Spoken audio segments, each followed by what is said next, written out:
for more of this Scott Fishbowl 14 bullshit. Gonna keep just churning this out. That's all anybody seems to give a shit about the other day. I feel like when, you see those NFL analysts tweet about politics and people say stay in your lanes. I think I did that the other day. I tweeted out something about Dynasty and they're like, it's got Fishbowl week. Shut the fuck up and talk Fishbowl. Fishbowl. All right. Fishbowl, baby. Fishbowl. And we will skip our introduction today, besides to say that welcome to FFU, because Jeremy is on the clock in my screen's too small. What is that? 6th round, 607. He's got Lamar, yes, Kyler. Then he went back-to-back with McBride and Pitts, James Cook, and I assume at 6'7", he is in the market here for a wide receiver. Jeremy, take over. It's all you. No chance I'm going wide receiver here. Wide receiver is interesting. You got Devonta Smith. You got Amari Cooper, who's an interesting guy here in this range. But in the Scott Fishbowl, I don't want wide receivers in this range because the running backs are so much more valuable with the way the scoring is. We preach this all the time, whether and you're heavily invested in the Scott Fishbowl or you have no clue what the Scott Fishbowl is. It doesn't matter. The advice is the same. Know your league settings. So in this case, wide receiver, you get points for half a point for receiving first down, but so do running backs. Running backs also get a quarter point per rush. So that's really where you want to invest if you can. Those high volume backs get an extra 3 to 4 points per game, depending on how many touches they're getting, sometimes even 5 points if you get the heavy volume guys. So that's really what I'm focusing on. Now that my QBs are out of the way and my tight ends are out of the way, I'm not looking at those guys at all unless there's some sort of crazy value fall 3 or 4 rounds from now. But doubt I'll be taking anyone there. And I'm going to push wide receiver. I did this last year. I felt good about my team. My team didn't necessarily feel good about me, but we squeaked into the playoffs. But yeah, so if we look at the board here, I do like Stephon Diggs for this season. He's interesting. Like I said, I do like Amari Cooper, but the 2 guys I have tagged down there are Kenneth Walker and Joe Mixon.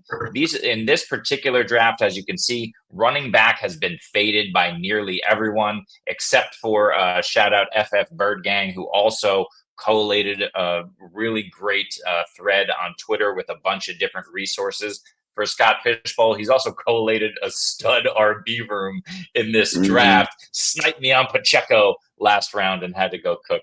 That would have been the dream scenario. But here, we got Kenneth Walker. We got Joe Mixon. So we really need to figure out here who I'm going to take.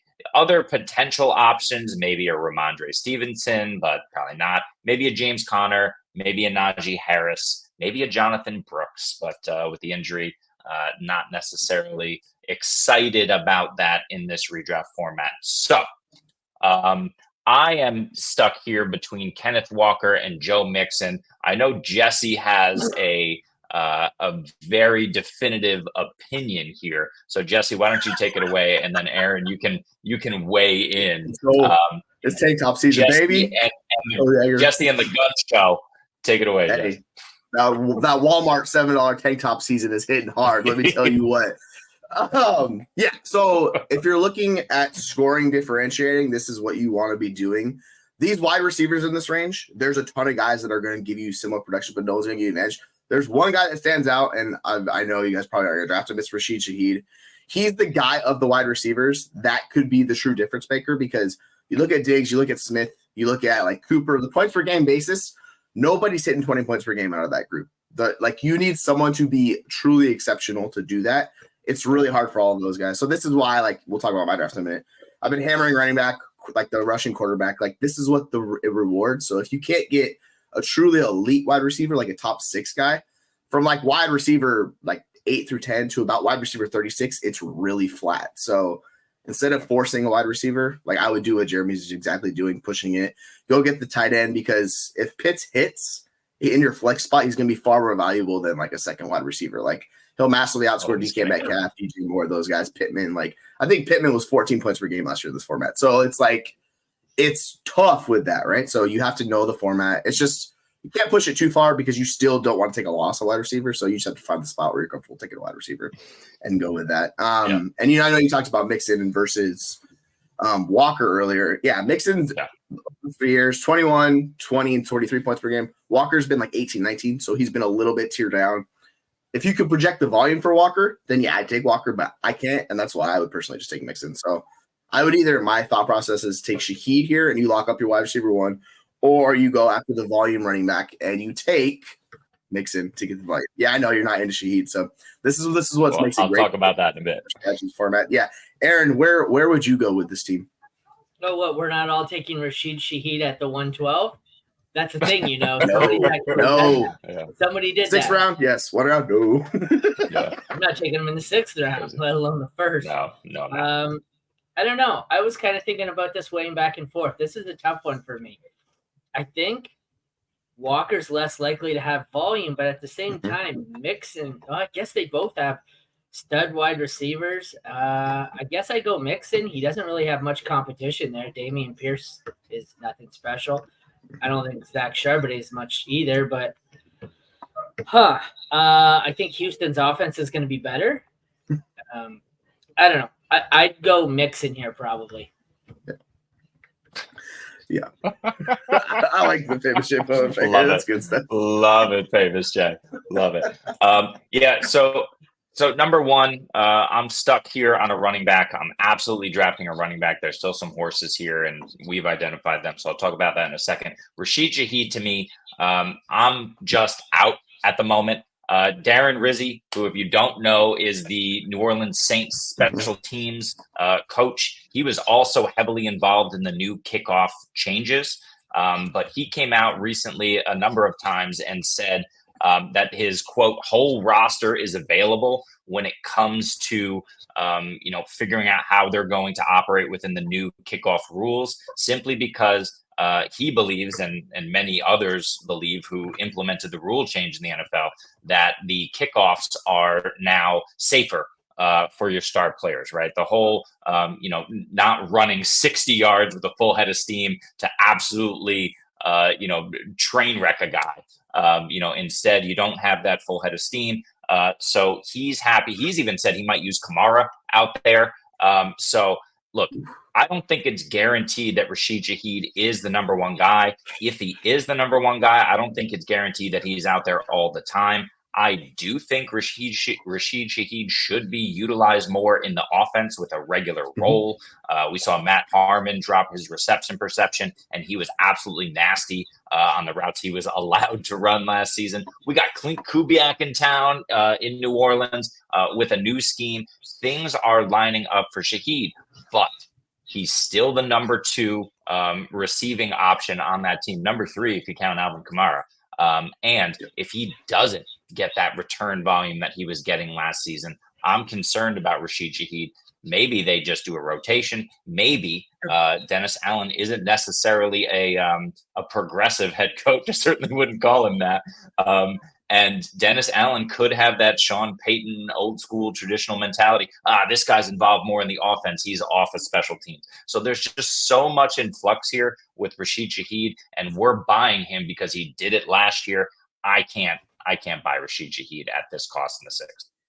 Yeah, he's done it the last 2 years in the format. Like, he had 19 points per game in his rookie year. I think why I'm more bullish on him is, like, he was the All-American kick returner in college. Like, the guy's been doing it his entire career. So I think unless they find someone else, like, I know they're talking about Kamara. Like, Kamara's not that elusive anymore. Like, he doesn't have the yak. Like, if you look at the difference between Shaheed and Olave, Shaheed's at 6 yards, like, after contact per reception. Like, the guy is special with the ball in his hand. So the way I look at it is you just want to get the difference makers. So, like, guys like Debo, who went in the 5th round in yours, I think that's a smash pick because they offer that receive, like the rushing and a little bit of that.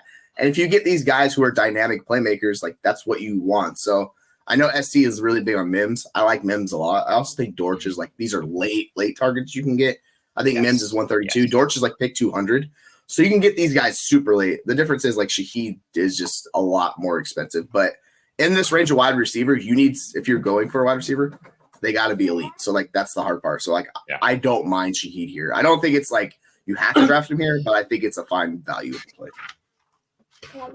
Yeah, fair. Aaron, any thoughts on Shaheed or any other kick returners? I don't want any of them at their cost.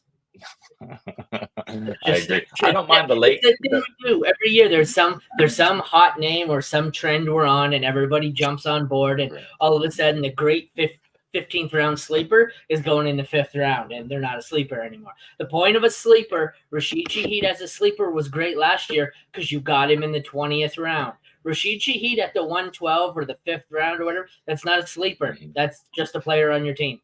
Waste of time. Not doing. Yeah. Well, I mean, you're getting the difference making production at the cost. Like that's the whole point for this return yards, guys. Like this format, we talk about rewarding it. Like it massively rewards returns, guys. So if you have a guy who does both, and like we're talking about Mims, Dortch, like these guys late, yeah, you know what I'm saying?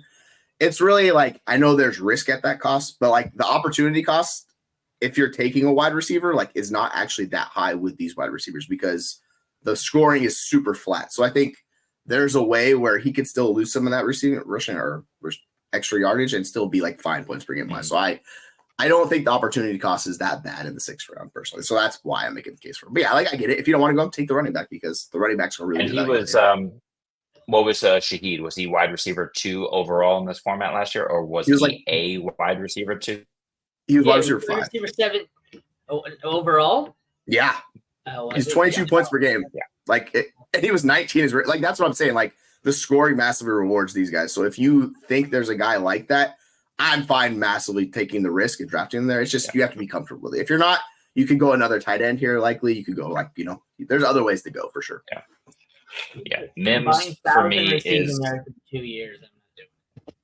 Mims for me is the guy that you want. He's the guy who could be a lot more involved and really should be a lot more involved in the offense. I don't think Greg Dortch has the potential that Mims does to be involved in the regular offense. And when you're talking about return specialists, I'm lumping all these guys together. Rashid Shaheed is good at it. He's proven it. At the same time, in addition to all the things that I listed, just because he finished first in return yards last season doesn't mean he repeats that. So, we don't know what to expect, but you want guys who not only do the return yards, but have the role in the offense. Shaheed is that at this cost. I don't want it. I'll take a Mims over it. But I've stalled long enough. I'm going to make my pick so we can move on here. Jesse has convinced me, as he usually does. Kenneth Walker is the guy I wanted. I almost took him over Cook last round, but a couple of things scare me. It certainly isn't the offense, but it's the fact that Zach Charbonnet is still in town. If you look at the depth chart in Houston, Joe Mixon is alone. They may give more work to Dameon Pierce. They may give some work to Jawar Jordan. Dara Ogunbowale is still there. But at the end of the day, Joe Mixon is probably just going to do what Joe Mixon did last season, and that was, plod his way to RB5 overall. So because of the first downs, because of all the different bonuses, I'm going to go ahead and draft Joe Mixon here and allow this draft to move on. Check this out. Oh, somebody put that back up. Sorry. Check this out. Okay, Michael Thomas last year played the first 10 games. Rashid Shaheed for the first 10 games, a monster. Game 10, Michael Thomas done for the year. Rashid Shaheed has 41 rushing yards after that. Returns 2 kicks the rest of the year once he became a full-time receiver. Once nice. Michael Thomas was out and Rashid wasn't just a bonus guy on the roster looking for a role, he went nowhere. He had 41 yards once he became an actual 42. Once he became an actual receiver they were relying on, his return yards disappeared. Gone. Bye-bye. Therefore, someone's drafting him now in the 6th round, and you're relying solely on, okay, so maybe he could have a career year in receiving yards, which would be, 700 and something, but in the 6th round is 700, 800. Even if he goes to 1,000, that's not necessarily a great value. I think the return yards are going to disappear. My only rebuttal to that, and I think that's an excellent point, but my only rebuttal to that is, number one, the fact that A.T. Perry is developing. They like him. He should be able to fill a role on the outside and allow them to move Shaheed around. I don't like A.T. Perry for fantasy, but I like the fact that he can allow Shaheed to be more flexible in the offense. Number two, Shaheed kind of had his snap percentage all season on offense remain relatively the same. I don't know if he was injured, but he has a weird stretch from after the bye in week 11 where he was 26% snap share in week 12. He didn't play in week 13. He didn't play in week 14, even though he dressed. So he had some sort of strange injury there as well. That said, he did come back and played his normal allotment of snaps for last month of the season. So while I agree with that, there's just some anomalies in there. So I don't think that's like 100% bankable, but 95% bankable. I'm with you. Even after Thomas went down, A.T. Perry was on the field for 60 to 84% of these snaps here every week except for 2. A.T. Perry was a thing last year. He just caught on late, and he was their third receiver on the team. I still think A.T. Perry's their third receiver, and a lot of it went to Kamara. I have no faith that this Shaheed, that what everyone thinks is found money with Shaheed, I have no faith that it's going to stick. And I'm a Saints fan, and I love Shaheed. I don't think this sticks. Yeah, I'm looking at his his special teams snaps by position and kick return and punt return.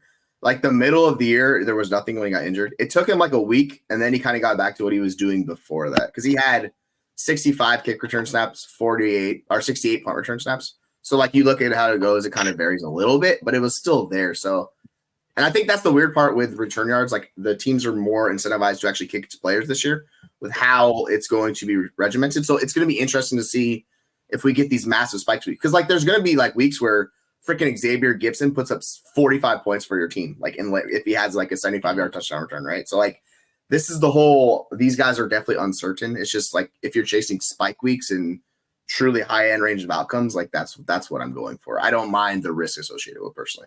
If you're risk averse with it, then yeah, take the running back. Like Mixon's going to be a lot safer. The floor is going to be a lot higher with those guys. It's just later on in the drafts, and interestingly, we can talk about this guy's team who posted it, but it's interesting to just look at overall strategy and what you want to draft with, because there's ways to go about doing this. It's 100%. And to his point, his ADP is up to the 6th. Yeah. Look on Dynasty Data Lab, click on the actual players. It gives you updated ADP. So like that's his overall. When you click on a player's name, like I think Laporta's up a little bit, like James Cook's up a little. Certain players have spiked a few rounds already. And it depends on, like, I think Kyler's up to the 112 at this point, pretty much. Do we want to go into Brian Burst here? Yeah, the team. Who was your pick? Sorry, I was researching. Who you want with Mixon? Okay, Mixie. Yeah, we did Mixon. Better offense, better opportunity. He's just got to stay healthy, really, and he's gonna obviously do what Devin Singletary did and some last season. He was the RB5 in Cincinnati. He can absolutely be the RB5 again. He's just got to stay healthy. Yep. Shaheed is wide receiver 31 in the 8th round, 82 overall on Data Lab. Yep. Yeah. And how do you guys sorry. I didn't mean to click that. Well, yeah, let's just jump into this really quick. So Brian says he's picking 103 in the Princess Mononoke division. And his players so far, so I guess this is who he has picked. Jalen Hurts, Sam Laporta in round 2, Derrick Henry in round 3. We love that. A few of us got sniped on Henry. Achan in round 4, Njoku in round 5, and then Malik Nabers coming back. I really like this team. What are you guys thinking? Yeah, like I think it's an interesting build, right? Because you're basically playing bully ball. You're taking the rushing with Hurts, which is what you want the quarterback. You got Henry, who's the absolute smash. Like he's been 29 points per game before in this format. Laporta, like I like all of these players. I think Achan's the interesting one. He's the vibe. Like you're shooting the moon with him in the 4th round, though. Like I'm all for that at that cost. How do you guys feel about 5 and 6? Because those are interesting picks.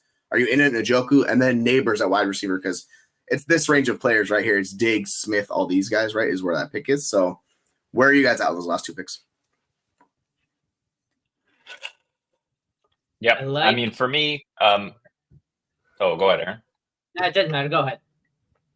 No, for me, Njoku, I feel like he's kind of the last tight end that I really want to take. You see here in my draft, he went past Bowers. I don't really want Bowers or Njoku. I think they're just going a little too high for what you're asking them to do, especially with Njoku Flacco-less this season and having to rely on Deshaun Watson, who traditionally hasn't super targeted the tight end, but why would you target a tight end when you're throwing to DeAndre Hopkins? So he could still pan out. I just don't love it. And Malik Nabers here in the 6th. Yeah, the first 4 picks are smash picks. I love them. Njoku is not for me. But Malik Nabers is super interesting. I think if you're talking about an elite guy, I don't think anyone would be surprised if Malik Nabers finishes the back end wide receiver 1 this season. He's got the ability, he's got the opportunity, he's got the touchdown upside. You could absolutely see Malik Nabers go up and even outproduce Marvin Harrison Jr. this year. The opportunity's there. It's possible. And he's got the talent and ability. So I don't mind the pot shot in the 6th. Njoku for me, that's why I drafted. Well, I guess we can switch over to mine. I drafted Pitts. Wrong one. One sec. I drafted Pitts with my last pick here in round 4, my 4th rounder here.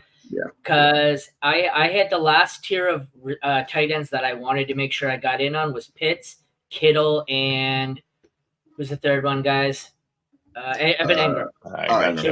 Ingram. Yeah. So I wanted to take. I was hoping Marvin Harrison Jr. fell to me here. He didn't. I was going to step down, but for me, the case was I didn't think if I passed on tight ends, the 3 of them would get around to me, and I didn't want to go into that tier of David Njoku.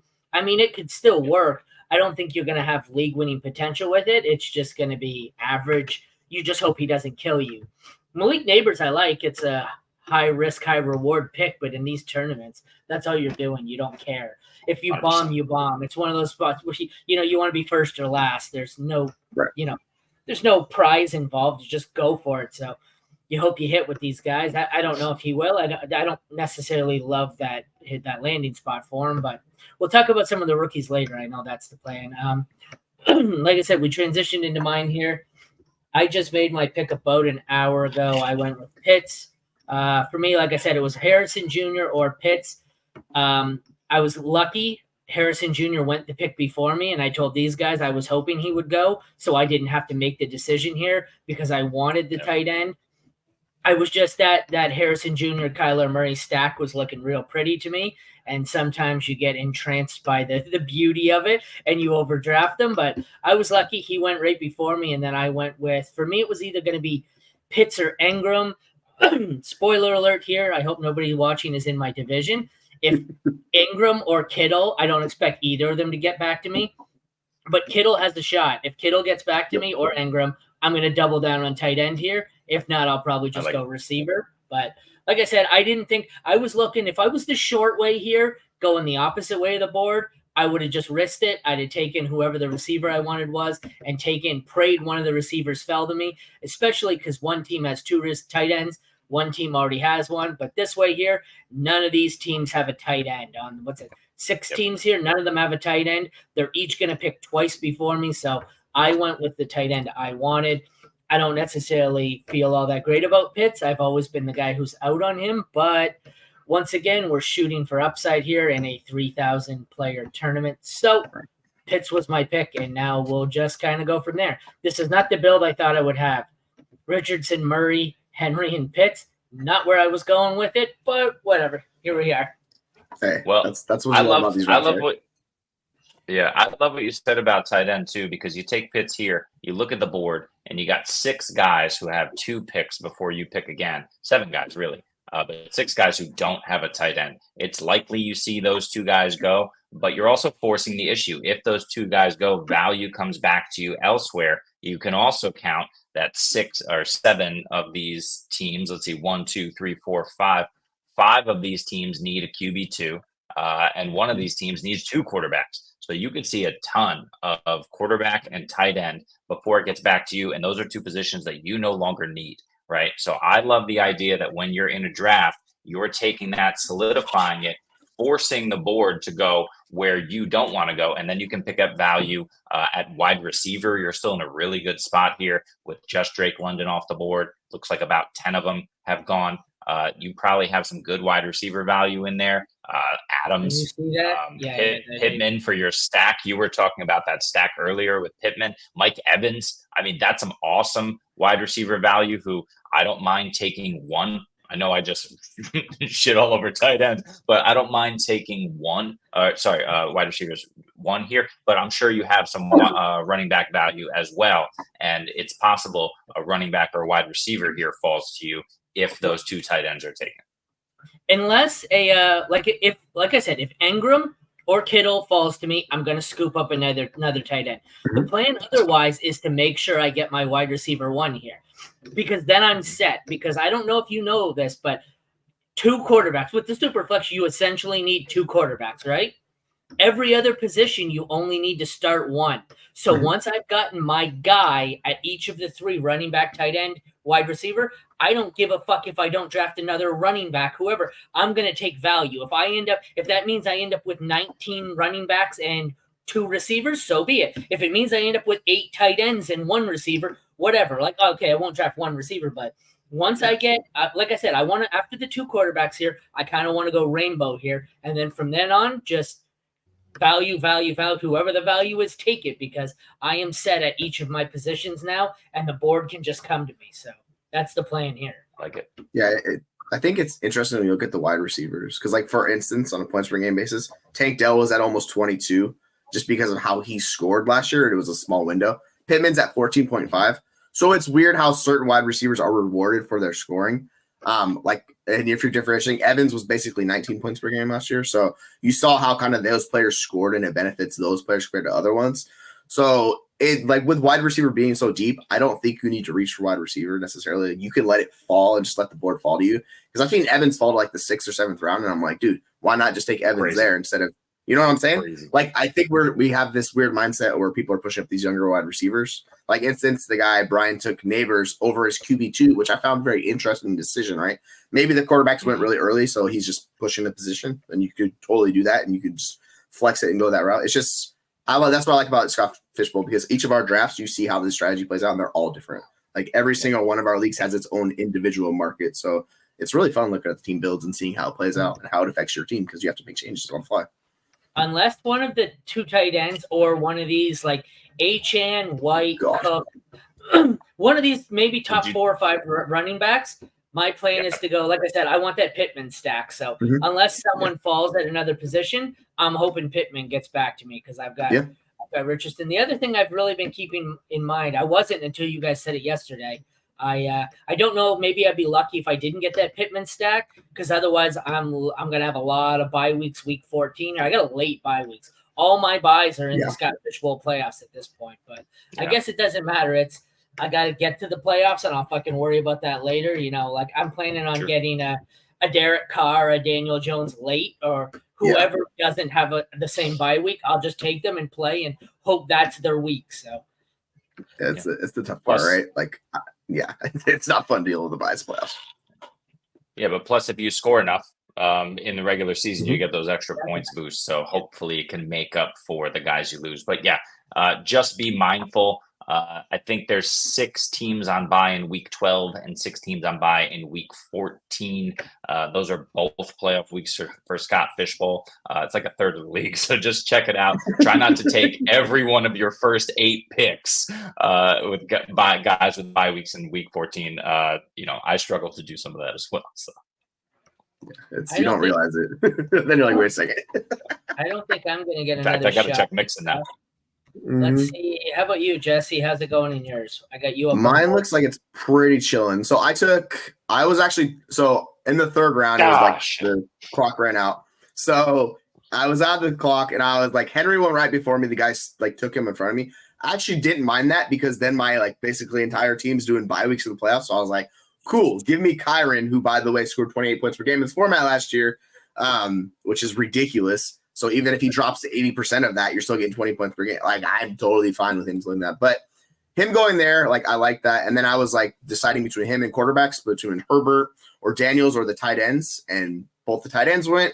Herbert went. So on the pick back to me, I was like, all right, I'm just going to take the rushing quarterback here. Even though it's week 14, said fuck around, find out, YOLO. Like, we'll worry about that later and see how it goes. Because, like, as you can see, these wide receivers are here, but like, Adams isn't a high scorer. Ayuk isn't a high scorer. Like, these wide receivers, like Pittman, they're all kind of in that range between like 16 and 19. And I'm like, if you're not going to be a differentiator at the position, I'm just going to push it, because I can get Debo in the 5th or 6th, and he's likely going to outscore those guys based on the scoring. So personally, like, I would just wait at the wide receiver, which is what I'm going to do. Or like you talked about the tight ends, if I can get, Ingram, who put up 21, Kittle put up like 19 last year. Those guys, like, I'm fine getting those guys as my tight end one. So I want If they fall, then I'll just go running back again. Like I'll just keep hammering running back because there's a lot of good running backs still available.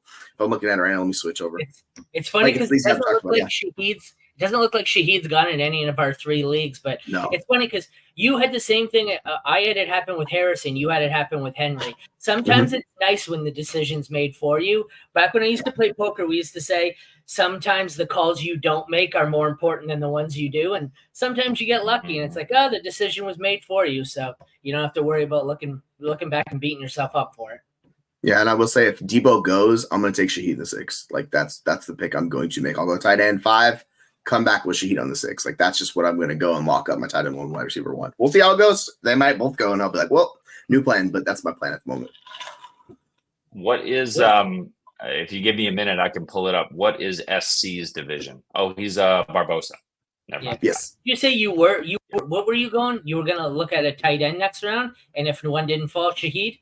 Yeah, so I'm going to go Debo more than likely if he's available in the 5th. If he goes, I'll go tight ends. If one of those tight ends goes, my plan is to go in the 6th with Shaheed. What are you looking at? Ingram, Kittle, basically? Kittle, Ingram, and like Njoku. Yeah, Brock Bowers as well, but I'm not touching Brock Bowers there. See, like I don't think he's you had the same thing as me. You're in the same spot, hoping that Pitts, Ingram, Kittle make it around the same number of picks. The only difference is it looks like you got 2 teams that already have a tight end, but still one went there's right like after you, so there's a gap right here in the draft. No tight ends. It's like fuck. All right. So like look at the wide receivers though. There's a ton of good wide receivers. So I'm expecting a wide receiver run. We'll see if it happens. I don't know. But a couple teams need quarterback and stuff, so it's going to be interesting to see how they make those picks personally. And that's why I went Daniels. I've learned, have you guys picked up on trends in your league? I've learned a couple of people are drafting directly off the Fantasy Pros draft assistant in my league because I like to look each pick and see who they have as the top recommended one. And I'm going, that player's like 80 picks from now. How was that the top recommended? Yeah. And then that player gets drafted, and then you see the next person go, oh, you sniped me with that player. And I'm going, oh, I see what's going on here. I'm like, sniped you. That guy wasn't due for 6 more rounds. What the hell are we doing? So yeah, the ADP on Sleeper's a little off. So just a heads up, like I would not draft specifically off it. It's nice to use as a guide, but don't be so heavily reliant on it because people are going to take their guys. It's particularly in this format, right? It's like you just want to be unique. So don't be afraid of going that way. No, you know it's off the ADP on MFL. I was doing my July update for the ADP. MFL, I don't think the people on there realize they're like, I had to double check to make sure I had the settings correct. They just keep drafting like it's a dynasty league, even in redraft. I'm like, what the hell are we doing here? Weird. Hey, it's good value for MFL teams. That's it. We got Brian back here. Let's see. As we block out all our faces. Fading QB. Yeah, DJ. That's what I figured. I like it. Yeah, like you can push it. If you're comfortable with Daniel Jones, I would prefer Geno over Daniel Jones. But like if Daniel Jones plays a full season with his rushing, he's gonna be scoring good amount of points for you. So if you're okay with that, if you do take him as your QB2, get another quarterback because they could be horrible and they could just bench him, similar to what the Broncos did last year. There's serious risk with Daniel Jones, but if you're okay with that risk, just insulate a little bit. We're assuming he's on what, the 2 or 3 spot, right? With Hurts, you would think. He needs his QB2. They're in like no. He's picking 103, so that's a spot where maybe when you're on the 103, I see it up here. But you think maybe when he's on the short turn, wait and then try and get DJ, and when it comes back around, get Geno and stack them both. Yeah, you can do that late.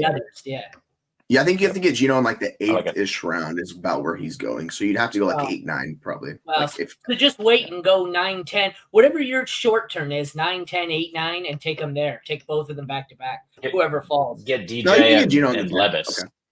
Yeah. Yeah. You can get DJ and Levis later too. So yeah, for sure. Like you could ride that. By the way, Russell Wilson scored a ton of points in this format last year. So for people that want to know like a cheat code quarterback really late, like Russell Wilson was one of the better scoring quarterbacks in this format. What did he do? Just a heads up.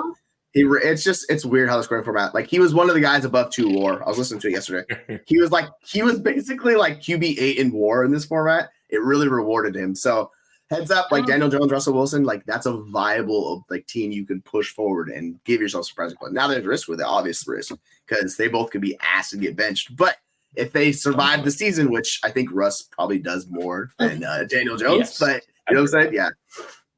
I'm scrolling through the remaining quarterbacks on my list. Yeah. And or on my board, he's got the third highest rushing yard projection out of any of them. That's why.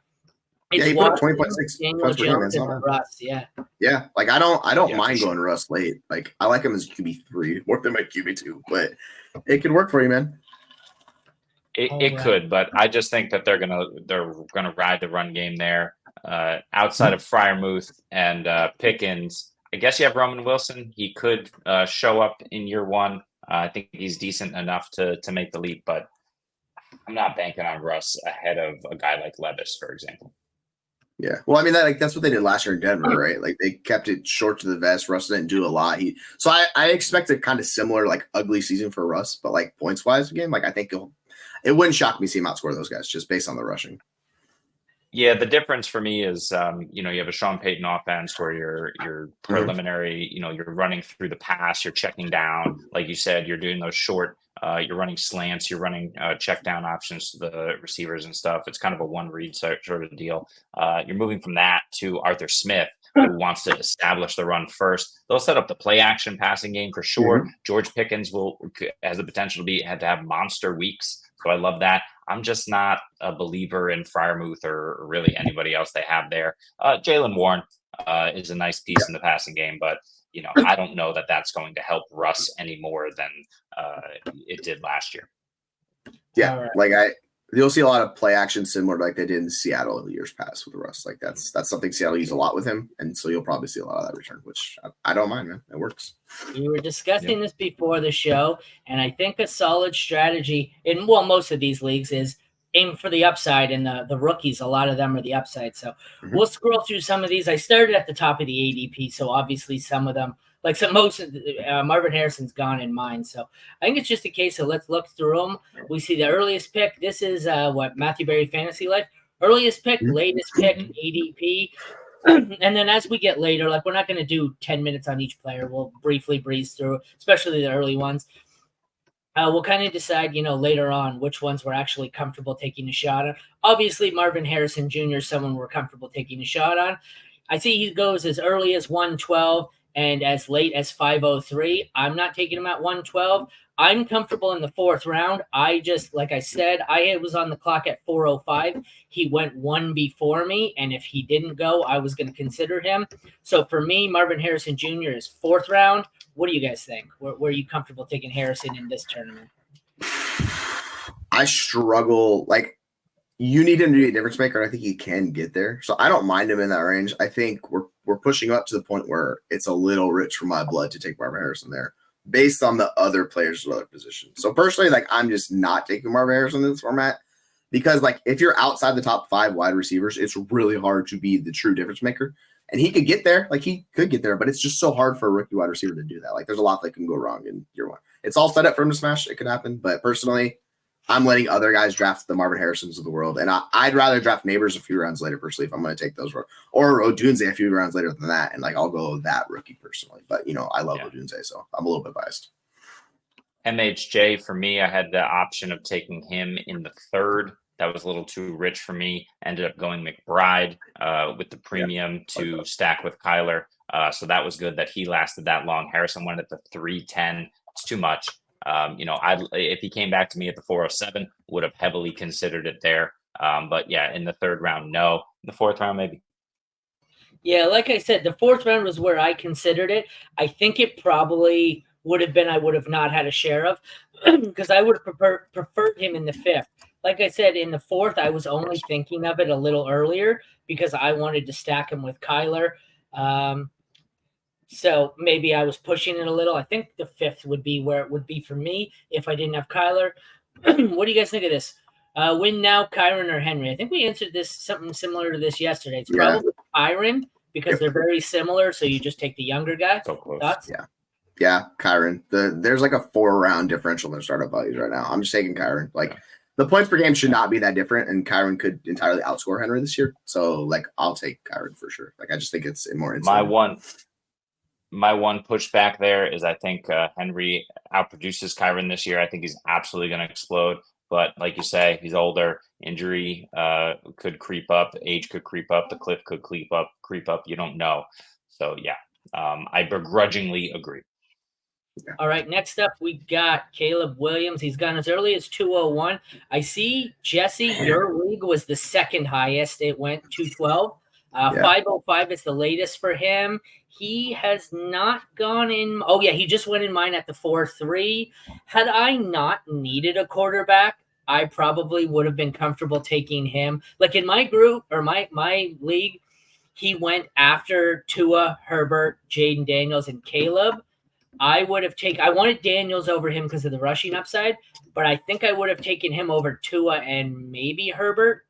For me, I think 4th round is all right. But like I said, this one was tough for me because I had my 2 QBs out of the way early.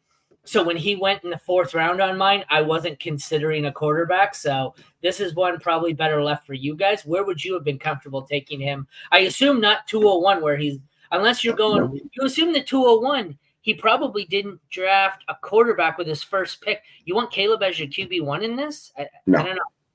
Yeah, I'm with this format. If you're not a rushing quarterback, I'm not pushing you up the board. Like I'm specifically just avoiding those guys.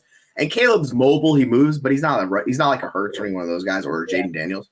So in this format, I think their ADP should actually be flipped. Like Daniels should be going above Caleb. Just how this would be, you know what I'm saying?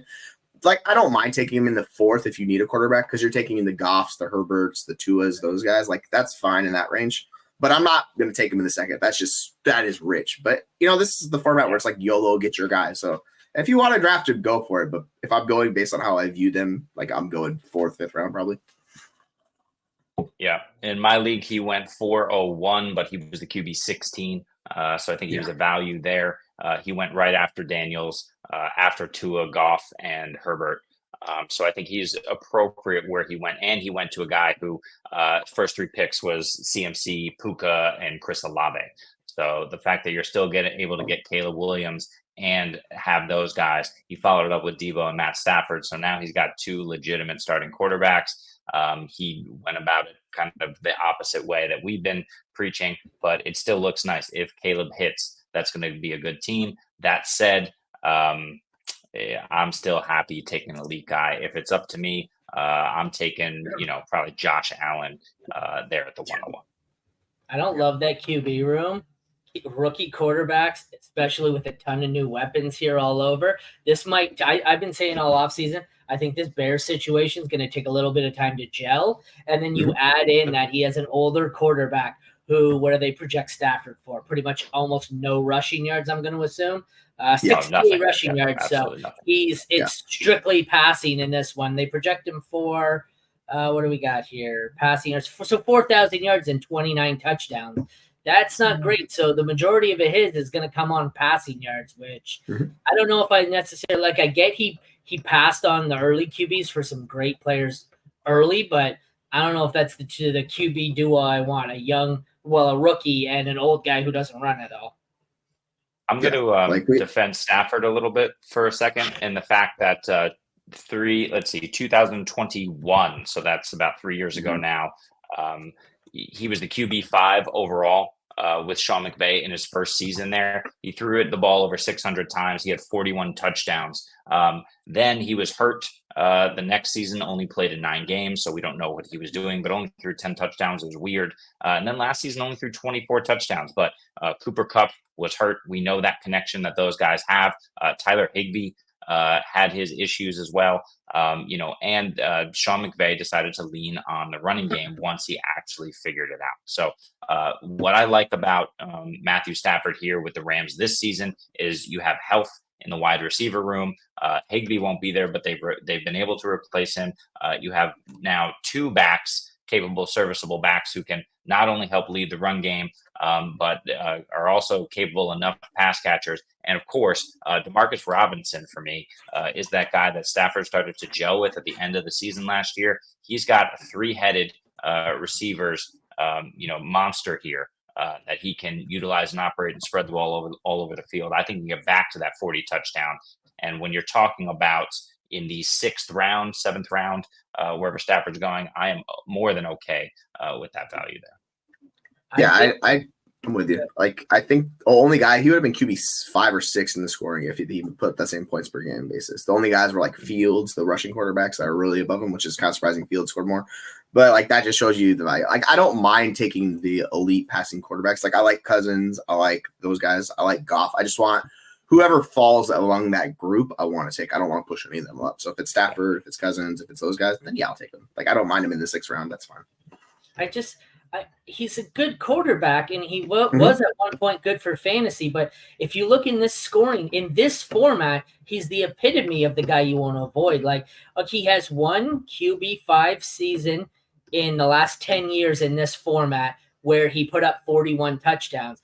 Every other year, this scoring, he's finished QB 15 or lower. He's older. He's injured. In his career, he's had a year with 207 rushing yards in 2016 and 159. Every other year he's been like 100 or less. He doesn't run, and it's been aside from the really high touchdown years, it's been 40 touchdowns in that one season. Then it's 20, 24, 26, 19, 21, 29. Like the problem is you're making it all on passing yards, and the passing yards are nerfed in this to half.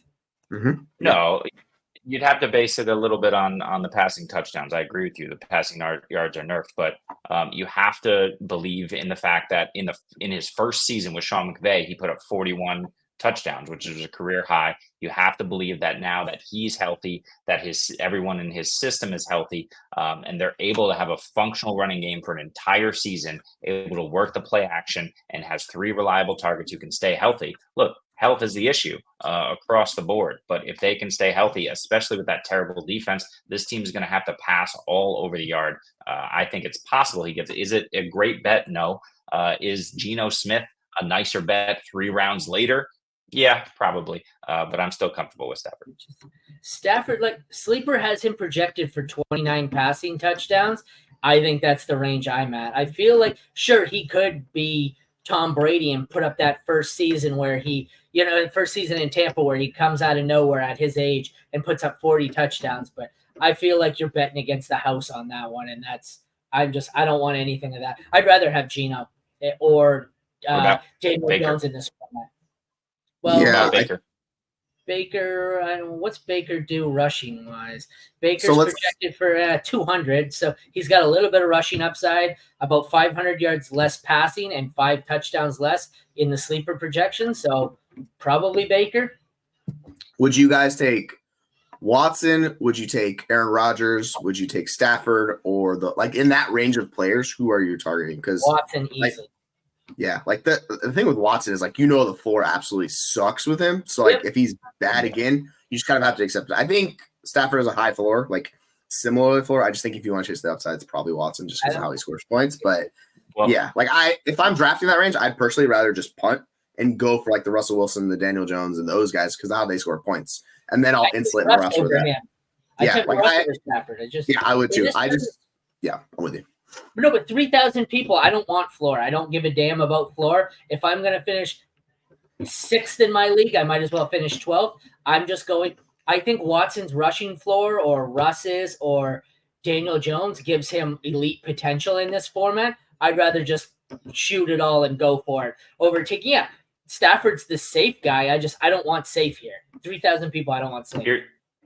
Here's the moral of the story. You're looking at 3 guys who all have their 2 quarterbacks within the first 4 rounds of the draft. 2 guys got them in the first 2 rounds. We don't have to make this decision. Hopefully you don't. But if you do, at this point in this kind of format, you're probably going to punt it down the road. I don't mind Stafford, but it is a gamble when you're talking about guys like Geno, like Daniel Jones, like Will Levis, who could put up the same amount of points and you can get them 4, 5, 6 rounds later. Or you can even go a Bo Nix string too. Yeah. Bo Nix, yeah. What was that? Okay, so sorry, go ahead. Nope. 503 is a steal, dude. I thought my pick was good value. 503 is nuts. Okay, so we got Jayden Daniels. What? Oh, yeah. What? No, you're talking about nothing. I was confused. What else is new? So we've got Jayden Daniels. He's gone as early as the 202, gone as late as the 503. I know we discussed this yesterday. I had said I wanted Kyler in the 2nd. I really wanted to chance it and go Jayden Daniels in the third, but pretty much every league I've seen, he would have been gone before it got back to me. I believe in Jesse's league, he was gone before it got back to him. Nope, I got him at the 405. Oh, you did get him at the 405? Okay, see, Yep. he was gone in my league. He was gone at the 305 in mine, so I wouldn't have got him. He fell to the 405 in yours? Yeah. Look at his average ADP. It's 27. So that's like he's really going early third is what it looks like. So I was happy to take him at the 405. Like I was planning on him or Herbert, whoever fell. And one of the guys fell. I was 311. like, 311 for me. If he didn't fall, I was gonna push quarterback even farther, probably take it like 6, one of those upside guys, or push it all the way down. So I had kind of contingency plans with him. But yeah, I was happy to take him. If he had fallen to the 405 in my league, I would have 3 quarterbacks with my first 4 picks because I would have taken him and stacked him with Richardson and Kyler. I don't even care. But he didn't. He was gone long before it got back to me in the third and made me happy. I said, fuck it, and took Kyler. So we're comfortable. We think he's third round value here. Yeah, I'm fine taking that. Like I'd flip him and Caleb's ADP. I think Caleb's going above him. Like I would just flip those 2 guys. And I would take him where Caleb is going. I'm not sure if Caleb's going above him. I think he is, but I was like, that's not right. So yeah, like I prefer him to Caleb in this format. All right, we've got Malik Nabers going as early as 311, as late as 806. Average ADP is 65. Has he gone? I'm in the 4th round. He is still on the board in my league. And honestly, when it comes back to me in the 5th at receiver, he's not one of the ones I'm really considering. So for me, I think he's a 6th round at best for me, which means I'm not going to have a lot of shares. Where did he say he had Nabers as 1, 2? So he got this guy here. He got it Nabers. That's by my count the 6th round. So that's fine by me. I don't mind that. That's I think where I'm comfortable. I want no shares of him at 311. I get you want to shoot for the upside like you have with the rookie with Marvin Harrison Jr. That upside doesn't exist in the Giants offense. That 3rd round rookie, it's not there. So what do you guys think about Malik Nabers? Yeah, there's no chance I'm taking him in the 3rd round. I do think the upside exists because there's no one else there. But yeah, it's hard to trust, right? It's definitely doesn't feel nearly as safe as the upside of MHJ. I agree with that. Is it possible for him to do it with his talent and opportunity? Yes. We just talked about that. But in my draft, he went at the 602. He went just after Waddle and Debo and just before Cooper Kupp. That kind of makes sense to me. At the same time, I'm betting on Cooper Kupp in that situation all day. We've seen him do it. If he's healthy, he's going to be a monster and he's a value. I'm not taking Nabers over him. That said, the next wide receiver off the board was Tank Dell. So, Diggs is still there. That would be a conversation that I would have to have with myself, whether I want Diggs or Amari Cooper or Malik Nabers. The answer is I don't. I want running backs. Yeah, like that's like where you're expecting him to finish like a back end wide receiver 1. I think that would be a successful season. If we're looking at WARP, those it's just upside's not there for those wide receivers. So this is why, like, if I'm in that range of players, I'm just pushing wide receiver further because I'll take a guy I can get a couple rounds later who has similar upside or close to that upside. And the way that it's structured, like you should just be chasing the running backs, the tight ends, and quarterbacks in this scoring format before you do that. If you miss out on the truly elite wide receivers, right? Unless you're like, he could be finished top 5. If you think he finished top 5, go for it. Like I don't, so I'm just going to push it. Like I'll let other people draft guys like him. I think I'd much rather take Debo. Like I would 100% smash Debo over Nabers every time in this format. But I think that was the answer. Jeremy had the answer there, and it's pivot to running back. That's I think that's my solution there.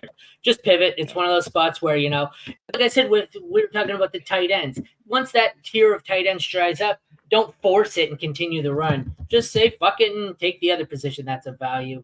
Next we got Brooks. Hang on. Quick question: Nabers or Kenneth Walker? Walker. If it's a running back that could be like top 20-ish, like I'm taking those running backs above like the wide receivers in that range, just because especially if you're flexing, like they're much likely to outscore them. Like that's just how it goes. Yeah, we're not all in tank tops flexing like you. Hey, what's up? All right, next up we've got Brock Bowers. Earliest is 403, latest is 10-4. What a wide range that is. I don't want him in the 4th, but I think I'd take him well before the 10th. Like I said, he wasn't the group I was thinking of in the 4th, and even when it comes around in the 5th, for me, it's Engram and Kittle. I'm not considering Bowers there. For me, so if I don't want him in the 6th, I think Bowers for me is, if I've missed out, I'm taking him maybe in the 7th, 8th. I think I'm about the halfway point here. Maybe the 7th or 8th, I think, is where I feel comfortable with Bowers. What do you guys think? Yeah, I want the elite upside tight end. So if you view, like, similar to what we talked about wide receivers, I'm treating tight ends similarly. The scoring massive rewards tight ends. So if you can get a guy you think is going to be a difference maker position, absolutely. I think in the 8th round is a good spot for Bowers if you don't have a tight end. I don't really want to like piggyback Bowers and flex him because I'm a little bit worried about the true upside for him. Similar to Kyle Pitts' rookie year. It's going to be really hard. Maybe he gets there. Maybe he's a screen merchant and does all that fun stuff and how this rewards it. I don't know, man. Like, I don't trust him. So 8th round's fine, I think. I'm not touching him in the 4th round. Like, that's risky to me. But like, he was tight end 9, so tight ends were getting massively pushed up in that. Yeah, I totally agree with you. It's the reason why I took tight end early. We have Luke Getsy over in Las Vegas. We have Devonta Adams over in Las Vegas. We have no idea who the quarterback is going to be in Las Vegas. We have Zamir White, who looks like he's 260 pounds with the amount of weight that he's put on the offseason. This guy's arms are insane. I mean, if they're smart, they're going to rely on the running game over there. I just don't think it happens for Bowers right away. And the fact that he's being overdrafted in a lot of cases in this format, I'm out. He went at the 508 in my draft, the tight end premium. I get it. You could have usable weeks, especially at the back end. But if he's your tight end 1 and, maybe you get somebody down the line, I just think you're going to struggle at the tight end position, and that's going to hurt you over the course of the season. Yeah, he's still on the board in the 5th or 4th for me. So, like I said, he's not even a tight end. I was considering tight end, and I went Pitts, and he wasn't one of the ones I was considering. So 403 is way too early. But like you said, he was tight end 9. So my league, 1, 2, 3, 4, 5. I took Pitts as tight end 6. So that reads to me like someone who may have panicked there and said, I'll take a tight end here on the wrong end of a tight end, right? Don't do that. But that's also why you take tight end early, right? Because like we were talking about with your draft, Aaron, all those guys don't have tight ends. Now they're going to panic and be like, oh, more of these guys. There's only 1 or 2 guys left I want. And then you're going to see those guys panic, take those tight ends early. And then you're going to get this range of Bowers and Njoku being taken in my league. I took 2 tight ends. I'm the only team with 2 tight ends. Bowers went at the 508 and Njoku at the 604. I don't want that sort of value. Who's left on it? Ferguson. I wouldn't be surprised if Ferguson goes pretty soon here. And I just think it's a little bit too early for those 3rd, 4th tier guys. Yeah, I think tight end values, if they fall, is what you want to get. I don't want to be reaching for tight ends unless it's like, because they're not the early guys aren't falling. Like I've seen in every draft, those early tight ends are getting hammered. So you kind of have to make the decision to go tight end early if you want to do it. Or if it falls similar to what Bowers did in that one league, like 10th round, then hell yeah, like smash it. That makes a lot more sense. Yeah. Triple tight end premium. That's to be expected. So yep. Next we got Chicago receiver Odunze. Earliest pick is 6'10", latest is 11'11". He has not been drafted in my league. We're still only in the 4th. Like I said, he's not really someone I'm considering at this time. He's a later target for me if I punted wide receiver, which I'm pretty much doing. I think for me, I'm closer to 11 here than I am on the 6th. I think he's probably a 9th round target for me, maybe the 8th, depending. Wide receiver 25 seems about right. Wide receiver 44 is pretty low. What do you guys think? Yeah, I'm kind of like, I don't know. I think it's really hard I like him a lot outside of this scoring format, but in this scoring format with the wide receivers, like they got to be, I just take Godwin over him. I think you get upside in the floor much higher, similar to like how the guys score, because he can give you 20 points per game. Like I'll chase that. But man, I don't know. I really don't want to be reaching for Odunze. Like in the 6th, like you're reaching for him because wide receiver 25, that means multiple teams likely have 2 wide receivers at that point. So like, why are you taking this guy as your wide receiver 2? Because you're going to be flexing him. And how this format, it crushes wide receivers if you're flexing them. It's just really hard for them to pay off. So, yeah, I don't know. He's fine. Tier PPR, I don't remember what for specifically for wide receiver. What's it rewarding? Receptions, yardage guys, the touchdown guys? I don't remember. First downs. Okay, so PPR for first downs. So the target monsters. But, yeah. But here's the thing as well. Do you know who Richard Hightower is? Because I didn't know who Richard Hightower was until I just read his name. Any clue? No. Richard Hightower is the Bears special teams coordinator who said that, quote, Rome Odunze is under consideration to return punts. To the moon, let's go. That would be wild. Like, he didn't really do that in college. So, I mean, all right. Like, if he's doing it, cool. I'll have interest. I don't know, man. Like, this is what we want, Quote, I guess, right? Guys with both. Quote, he had 3 returns on the books, and one of those 3 returns was a house call. Okay. So Just saying. Your Bears kick return brought something into my head that this may be, if in this scenario, this may be the steal of the draft. What if after a couple of weeks, the starter is Justin Fields in Pittsburgh, who also returns kicks? Right, that's the cheat. Wouldn't that be awesome? Can I get me a rushing quarterback who also returns kicks? I know it's not going to happen the second they make him the starting quarterback, but right. Okay, so he's a return man for a couple of weeks, and you're getting return yards on Fields until he takes over. Then you're getting rushing. That would be dope. Numbers. That would be dope. I get it. I'm batshit crazy. They're He's talking about it. I'm just fucking around. They've been talking about it. The fact that he's eligible, but they brought in Cordero Patterson. I doubt it. They have enough in place there. Who's the speedy guy they have? Austin as well. Yep. I mean, it's very unlikely that it's Justin Fields, but if you want to do some funky stuff where you put Justin Fields and someone else back there and you're doing laterals across the field or whatever you're doing, it's possible. But that's the thing, right? Like, you just got to be careful with these return yards, because I'm very concerned that, as I keep reading in every report about this person could be used, the caveat always says that special teams coordinators are considering using a bunch of different players to return kicks because they want to play around, they want to look for the advantage. And, if you don't know the guy who's back there, if you got Justin Fields back there and it's some sort of weird threat in the return game, why wouldn't you put him back there as opposed to, just a Calvin Austin who's just kind of running around? Yeah. Hope took Fields. Oh yeah, let's go. I think there's serious upside with Fields. If it falters with Russ, you're getting massive points per game, like as your quarterback or your super flex spot. Like, that's the guy you should be targeting because he's going late. So, like, I like chasing that.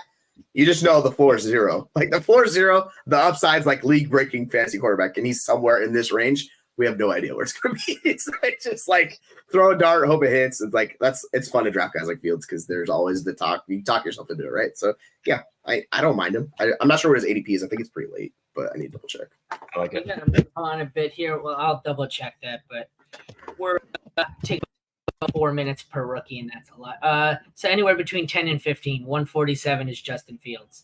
But the next one we will go Xavier Worthy, who is earliest is 708, latest is 1110. Has not gone in my league, obviously. I think I'm the slowest, right? I'm in the 4th. I'm 4th. You guys are all 5th. Jeremy's I'm in the 4th as well. I see in the 2nd, right? Oh, yeah. This is real slow. I'm pushing into the 7th here. You're cruising. I'm at 4. My team's at 408 right now in my league. That's where we're at. We're 6. I hit a guy in an IDP charity one, the one by Iggy, complaining that we're taking too long between picks and he wants to quit in a charity league. We are of the 7 leagues. We are currently we're the second fastest of the 7 leagues. We're 2 picks behind the fastest, and he's complaining because I didn't get to make a pick this morning or whatever before. Like, dude, chill out. Like, this thing that drives me crazy. It's a fucking charity league. Get off your high horse, dude. In July, like, relax. Yeah. Oh, and like I think Hope did. Like, if you're punting quarterback, like she did the exact thing you should do is you should take shots on these quarterback, like Drake Maye, Konami quarterback, Justin Fields, like you just take these guys, and if one of them hits, they'll. I guarantee if they're going to start, they're probably going to outscore Bryce. Like, that's just how it's going to go in this format because Bryce Young's not a scrambling quarterback. So, yeah, like you get the floor with Bryce Young, and then you do that. It's the same thing if you take Stafford. Go get this Konami quarterback. Go get the Knicks. Go get the Maye. Go get those guys. Like, I like that strategy. Xavier Worthy. Dallas, baby. Let's go. Thoughts on Worthy? Is the 10th round guy for you? Yeah, that's fine. Range for him. Yeah. Well, I'm warming to Worthy. Sorry, Justin. I'm warming to Worthy recently. I think it's between him or Hollywood Brown, who's going to routinely stretch the field. They could both do it from opposite sides of the field. I don't know that Worthy's going to be moved too much into the slot. We'll have to see. But Rice doesn't seem like he's going to be getting much, time off. If 6 games max, right? So he'll be back for sure in short order. And if everyone's healthy, Rice is operating in the same area of the field where he was. You got these guys stretching deep. If Worthy can take over Hollywood, then okay. But I don't know. I think they're probably about the same. Okay. That's a great point you brought up. And I was thinking about talking to Drew Davenport this morning. Have we heard anything recently? What's the latest on him? Because we did this with Alvin Kamara, where it's going to be two games, 3 games, and it turned out it was going to be the next season. And if it's a similar situation where nothing goes through on Rice this season, and he doesn't get it till next season, Rice could be a steal here because his ADP's plummeted because everyone's going to assume he's gone 6 or 8 games. But does the NFL really ever do this? Unless he takes a plea bargain in the next month, what are the odds he's getting suspended? Like, we've had one. Who was it? Maybe 5-6 years ago. They took a deal with it and they got suspended. Like maybe it was the 10th or 12th week of the season. I forget, but. Well, there was a defensive player, Cameron Sutton, who just got suspended 8 games in the last 2 days, like for violating the conduct policy, which is exactly what this is going to be for Rashee Rice. So I just saw Drew Davenport put out a post. He's like, people said no games. Now they're saying 8. He's like, we still have no idea. Like, we have no idea how this is going to go. There's just a wide range where he could miss half a season, could miss 2 games. We don't know, man. It's just like all over the place. What did Sutton do? I forget. I don't know. I'm looking on Twitter right now. It says just violating the personal conduct policy is all it's saying. I don't know what it actually is in reference to. But for the NFL, the ones that normally involve litigation in a court case, they normally wait till the court case goes out to make a decision, which means the court case takes forever. That's what happened with Kamara. They waited till it was resolved and then punished him, which is why it took a year and a half. If that's the case here, Rice has 2 court cases going right now, or at least one. I don't think he's getting suspended. But he's not even being charged, right? The photographer who was involved in the first case says he's dropping all charges. This was a few months ago. So he's not at the moment being charged with a crime. He's still involved in the issue with, I think it's the assault one that's going on. But in terms of the car case, he's not going to be charged with a crime. But obviously he's still involved in that sort of situation. It was his car, whatever it was. That said, if he doesn't get charged with a crime, I still think he's suspended. But 8 games is probably unlikely. I mean, I think maybe it's 4 to 6, and if it's 4, I don't know. But so if he gets suspended, so we're talking the card case. The other one, I'm assuming, if it's charged, whatever, it doesn't get really finished. The card case, was he drunk or was it just really high speed? Really high speed. So you're reckless. It's reckless driving, pretty much. Yeah. Speeding ticket. Yeah. And then they fled the scene too. There's that on top of it. Like they left the scene too. So like they took off. So I don't. We just don't know. Like there's just risk. Anyways, we've spent 8 minutes again on another player and spent the whole thing talking about Rashee Rice because that's my fault. So we will move on next to a guy I have almost no shares of because I don't want this price. Lad McConkey is going 707 earliest. Some of these drafts are in like 13. These got to be the live ones, right? That's sweet value, man. Like 13's nice. I like that a lot. Yeah, I don't want him at 707. That's for damn sure. Would you take him in the 10th? Like, would you because like Deontay's going in that range, Rashee, those guys are going in that range. Would you take Lad McConkey above those guys, or is he below those guys for you? Not above Deontay. Or Rashee Rice. Yeah. I think with Rashee. Yeah, like if the guy has an 8-game suspension, like I personally don't want to have that guy on my roster in Scott Fishbowl for the 8 games. But with this, we can actually hit on TJ Hawkinson in a second too, because that's kind of similar. But yeah, I don't mind Lad in the 10th in that range. Like that's fine. Like there's upside in that offense attached to Justin Herbert. I get it. Like Herbert's one of the better quarterbacks in the NFL. I still want his pass catchers. Like I want him or Josh Palmer late. I'm fine with it, but I'm not gonna like force up these wide receivers who. They're going to be flexing for your team. So, like, I'll take them if they fall, but I'm not going to push them up, if that makes sense. Lad or Jordan Addison? Lad. Addison. I don't want the what is he, wide receiver 2, and then Hawkinson comes back. He's the third option to a rookie quarterback. Like, nah, I'm good. See, we're gonna get sidetracked here because I think that's the most important thing out of this receiver debate here was TJ Hawkinson, because I'd like to see his ADP. If I can get Hawkinson in the double-digit rounds, I think that's a great player for who's taking him in the second. Somebody loves them some high. It's got to be a Vikings fan. Dude, look at that range. That's the craziest range of all time. The second to the 11th. If I can get him in the 10th or 11th round, I love having him sitting on my bench and then just double, like flexing the tight end, playing bully tight end come week 8 or whenever it is. But okay, when I want to do it, like these guys here going 2nd round, 5th round, 4th, 5th, that's batshit crazy. I'm talking these guys down here. 10th round, 11th round. I really don't even want him in the 7th or 8th. Like, I will take him in the 10th though, 10th, 11th. Once it gets to double digits. Yeah. Yeah. He's a falling guy. I'll take him at a certain point for sure. The issue is week 16 tears the ACL and the MCL, so he's got a multiple issue late in the season. Even if he does come back, if he's playing by week 1, we know that a lot of times these guys aren't the same. He's not cutting the way that running backs are cutting necessarily with the ball in his hands, but at the same time, he's got to run those routes, and it just becomes difficult for him to do that. He's a tight end, not a wide receiver, so maybe that helps him. But I'm concerned with the injury, with the fact that we don't know who the quarterback is going to be and how good they're going to be. Yeah, I'm 10th might be a little too rich, maybe 11th, 12th if he falls that far. I doubt he falls that far. I think people are bullish on him.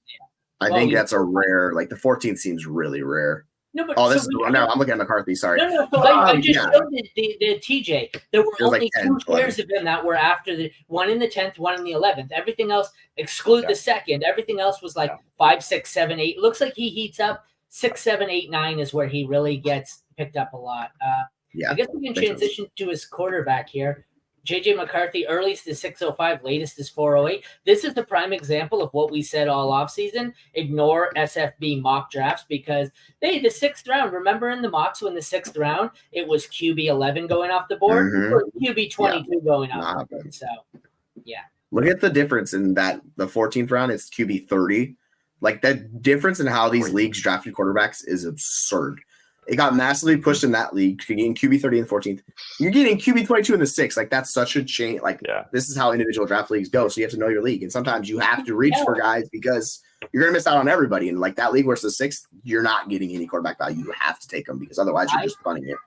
I think, though, that these are determined by the last 4 picks in every draft because quarterbacks always start out heavy. The first 8 picks are always 5 or 6 quarterbacks. What the problem is if you have rookies in your last 4 ones or, first timers, non-industry guys, they panic and then it's QB. So instead of having 6, you have 10 in the first round. In some of the more sharp leagues, they don't panic. They load up on running back, tight end, wide receiver, and you end up with only 5 or 6, and then it gets pushed. So I think that's what sets the tone. The first, how many leagues have you seen? The first 5 or 6 picks are always the same guys. It's the second half of round or the third of round 1. That's where the swing happens. That's where the tone gets set on are we going to be the QB heavy league or are we the punt QB league? Thoughts on JJ? 100%. If he falls, I'll take him. In that, you're talking about the 9th, 10th, I'm fine grabbing him there because unlike Rashi Rice, you can get significant upside from the tight end position. He could be he can give you a difference maker for you. So I'm fine taking the difference maker and rostering him as opposed to a Rashi Rice. I just don't. There's much less upside with Rashi Rice than there is with TJ Hawkins. It's just the way the scoring format is. So I'll do Hawkinson late if he falls. I'm probably not going to take the guy that's suspended at wide receiver position. So I'm just not going to do it. You want JJ as your 2 or your 3? 3. You wouldn't take him as your 2? No. If you do, you have to take somebody immediately, like you said, double stack him. I wouldn't like it with Levis. I would prefer a safer option like a Geno, even like a Derek Carr, who has a better situation this year with his offensive line, offensive coordinator. So I'm okay with taking JJ on the upside shot, but I need some sort of backdoor safety option later. Russ, you mentioned. Yeah, good. Sure. Yeah, if you take 2 quarterbacks, they can be out. So it's you need someone that he's going to start at least. Yeah. Here's an interesting one for me. Jonathon Brooks, as early as 5'11", as late as 10'4". 5'11", I don't know if I have him there. I feel like I'm probably taking some of the wide receivers that fell there. 5'11", I think, is decent value. 10, if I get him at 10-4, I'm snatching up. But I think for me, he's still on the board in mine. When he comes back around, I don't think I'm going to take him in the 5th round. I think the 6th round, depending on what's on the board, is where I start to consider him. But I would love to get me some Jonathon Brooks in the middle here with like the see a lot of 8th round Jonathon Brooks. If I can get him at this end of 7, early 8, I'm going to have him in my league. But I'm not considering him, I think, till the 7th or 8th. What do you guys got? Yeah, I'm with you. If they can get him in the 7th, I know in the Rainbow Bowl, Shane Manila took him in like the 6th or like early 6th, and I was kind of surprised. I was like, damn, that's early. Seeing where he goes in this ADP, like I like that range. I'm fine taking him there because the players you're taking him against, like I'll take the upside of Brooks, who can be a true like a volume running back, which is what we want, right? So like I'm fine taking Brooks. The 6 is a little early just because the injury concern, but like I'm fine 6, 7, 8 if he falls that range, I'll smash him. Yeah, that's what it is. I don't really want a guy who's already coming off of injury, right? Like I'd much prefer a Najee Harris to Brooks. I agree with you that the upside is there for Brooks over Najee. The problem is that how many complete games are we going to get out of Brooks this season? Are they going to take it slow with their brand new shiny toy investment and make sure he's fully healthy, fully in command of the playbook? Are they comfortable knowing that they're going to lose these games and probably have a top 5 pick next season? Are they comfortable rolling out, the ghost of Miles Sanders for the first month or so, giving Chuba a lot more work in the first month or two before Brooks is ready? And I just don't like that potential in a dynasty league. Sure, I love him. In a redraft here, I'm concerned. We got next up is Keon Coleman.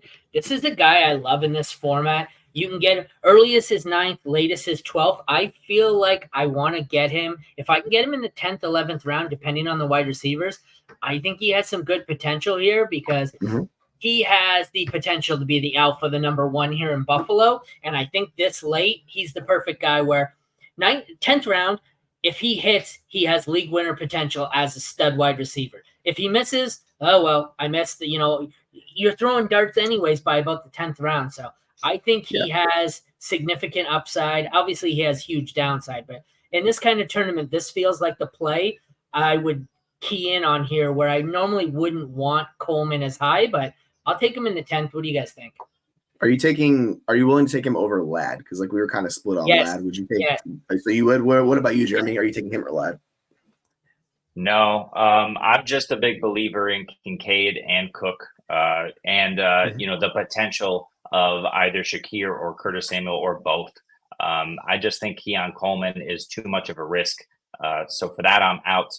I'll take Ladd gladly. How about Keon Coleman or a guy who's going 1 pick before him, Brian Robinson? Who do you prefer? And I think I'm taking Robinson all day. Like I view Robinson as those like these best ball like innings eaters. Like that's Brian Robinson, and those guys get boosted in this format because of how they're like. I'm just not doing Eckler. Like that's the thing. So if you're in on Eckler, you're probably not in on Robinson. I think Robinson's a smash at cost. Like he's really cheap. I want that guy. I want him flexed in my lineup because he's going to be giving me more points. So if you're giving me Robinson or Coleman, I'll take Robinson. But I don't mind Coleman late though, like the 10th, 11th, 12th. Like that's if you want to take the upside shot, like go for it right there. Like it's not going to kill you taking that shot. I just feel like Coleman is this year's George Pickens, where I don't think he's a best ball guy. I think he's gonna have just absolute. He might be Gabe Davis, player for player. Gabe Davis, yeah, that's exactly what I think Gabe Davis could have some huge blow up weeks. I don't necessarily like. You got to set a lineup here. It's not best ball, so that may not necessarily be ideal. But in the 10th round, I think, oh my God, Drake Maye is our next player. As I shit myself looking at him going third round. I'm sorry. I was not expecting that when I clicked on his weekend. Drake Maye, QB 15, 3rd round, 6th overall is the earliest. I'm much more comfortable at the 1401 price tag. Squad NA. Yep, that's appropriate. I wouldn't put my name if I drafted him there either. I like the rest of these. So how is that possible? That's going to be an auto pick, right? Or someone who's paid to let a fan make their pick. People are doing that too. You'll 10, see 11, stuff like 12, that. 13. How does he go in 306? That's bad shit. What league is that? That is the Animal League. Interesting. I'm so curious how that that's the highest he goes by 7 rounds. Wow. Almost joined that league. Damn. Is that someone? Well, he's got his name on there at Guffrey. Is that just someone trying to get their name on the top of a player's board? Is that what that is? I like being on the other side where the last player to take a guy. I like that part. I don't like being the first guy to take a player. Yeah, it's like I'll be the earliest guy to take, Josh Allen. I don't want to be the earliest guy to take Drake Maye. I'm sorry, I'll pass. Yeah, like be like Hope, right? Be like Hope because she punted QB, so she took Drake Maye. That's what you want to do. Yeah. High hopes. Yeah. Is she high hopes? Is she in Finkel? Yeah, she's Dolphins. So yeah, I bet she's a Dolphins fan, so the Ray Finkel division makes a ton of sense for her. I think that's her division. 1103 is where she got him. I like that range. That's good. If she's high hopes. QB 26. Much better than QB 15. Yeah, good value. Him and Bo Nix are probably one of those guys that's going to be my QB 3 in this format. Like that's just the guy I'm going to get late. Brian Thomas Jr., where I think nobody's drafted we're going to have to start talking about these guys because we're going to get a lot of these. Brian Thomas Jr. has not been drafted anywhere, which surprises me because a couple of these leagues are done. So yeah, that's not right. Something's up with that. Some of these are broken. Yeah. It's all right. Some of them are broken. I noticed as I was going through. No, like some of the it doesn't. They said like certain team names and stuff. Like if you change it, it screws up the coding. So that might have happened with Brian Thomas Jr. I'm looking on Dynasty Data Lab. He's definitely been drafted a lot. Wide receiver 48 on Dynasty Data Lab. Do you want Brian Thomas Jr. or do you want Keon Coleman, who's wide receiver 47? Brian Thomas Jr. I just think he's a better player. So yeah, like I'm taking Brian Thomas Jr. Let's see. Oops, that's not what I wanted. I'm gonna go see what's going on out there. So I'll be back later, guys. But I'm gonna go check out the Simmons family. Okay, sorry, I was screwing around here, and I may have switched the filters on us. Okay, Bo Nix. Oh, did that come up after? Maybe that's it. Maybe I clicked on the filter by mistake. Brian Thomas Jr. No, it's still coming up as early. Maybe it's the junior. Maybe it's the junior. Is there? Can you just do Brian Thomas? I'm not typing that in. I'm typing Thomas and then just clicking on it. It auto-populates. So he's coming up in their system. It's just not registering. Bo Nix, on the other hand. Bo Nix is our next player. He is coming in 804 at the earliest, 1609 at the latest. I'm not sure how I feel about Bo Nix. I think he's in that range with Drake Maye for me, where if I need a quarterback, I'm looking at him maybe in the double-digit rounds. I don't think I want him in the 8th round. What do you think about Nix? Yeah, not in the 8th round. We know that Sean Payton can run a functional offense. The problem is there's just not a lot of pieces there. And he kind of ran Russ out of town, who is at least a functional quarterback. We don't know if Nix is that, but he's got Troy Franklin.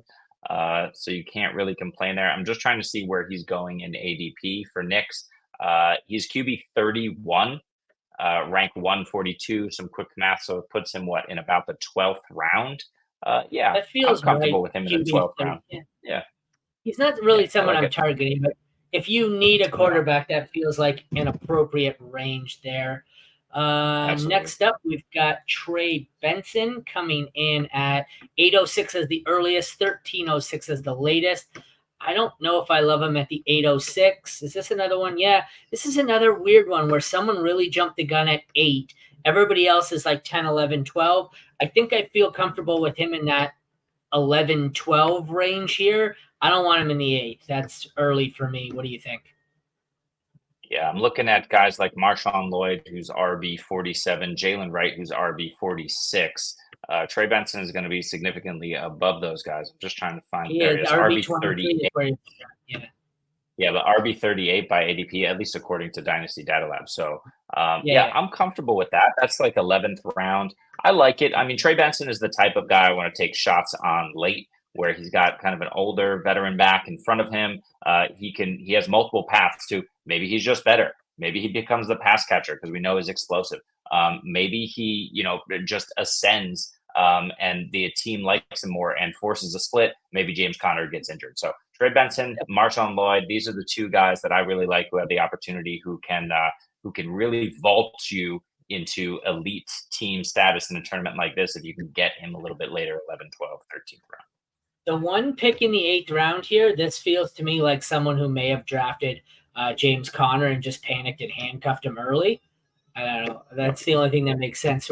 There's always that one guy in every league where he drafts him 3 rounds earlier than everyone. We'll try and Could pick have it been up. could have been like me in the Rainbow Bowl with fat fingers drafting Nick Chubb instead of Najee Harris and being stuck with Nick Chubb in the 8th round and having to navigate that. But they reverse that for you though, so it's all right. Not this time, but that's okay. I'm over it, obviously. Blake Corum is next. 907 is his earliest. 1305 is his latest. This is another one where I think the value of these sleeper guys are to get them late. Like this isn't 9-7 is the earliest, and then nobody takes him again until at least the end of the 10th round here. So I'm comfortable with Corum. I think in around 11, 12, 13. I don't want a lot of these guys now I don't want in the single digit rounds. What do you think? Yeah, I left his name out when I was just talking about the Trey Benson, MarShawn Lloyd's. Corum's another one. You're happy to get him. Maybe he's got multiple paths to production, and he's the type of guy I want to take a shot on as opposed to, let's see, a wide receiver in his range.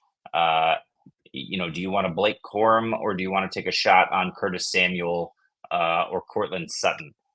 I'd much prefer Blake Corum. I think the upside is there over those guys if he hits. Here's a guy who I don't mind in this format. Xavier Legette, as early as 11-12, as late as 16-10. I think I like him in maybe 13-14. It's just a player where I think this is a huge range of outcomes here. He could be terrible, and I could be dropping him. He could be a stud. Like, Thielen's not much. Jonathan Mingo was terrible. I get Deontay Johnson's there. I don't know if Deontay Johnson has that target hog left in him. I just think Xavier Legette profiles as one of those high-risk, high-reward guys where he could be the stud here or he could be useless. So in this format, I think by round 11 to 16, whatever it is, you're shooting for upside here. You're hoping you get the wide receiver who goes off as a rookie. You're hoping you get the Puka Nacua or the Kyron Williams at this point. And that's the way I'm looking at Scott Fishbowl this year. I'm looking every pick. Once I get past, maybe the 10th round, do they have the potential to be Puka or Kyron? If I can't see a pathway, then I'm out. And that's why, like I've been out on, I don't really find a chance. I don't see a pathway for Corum to be Kyron Williams because they have Kyron Williams already. What do you think about Legette?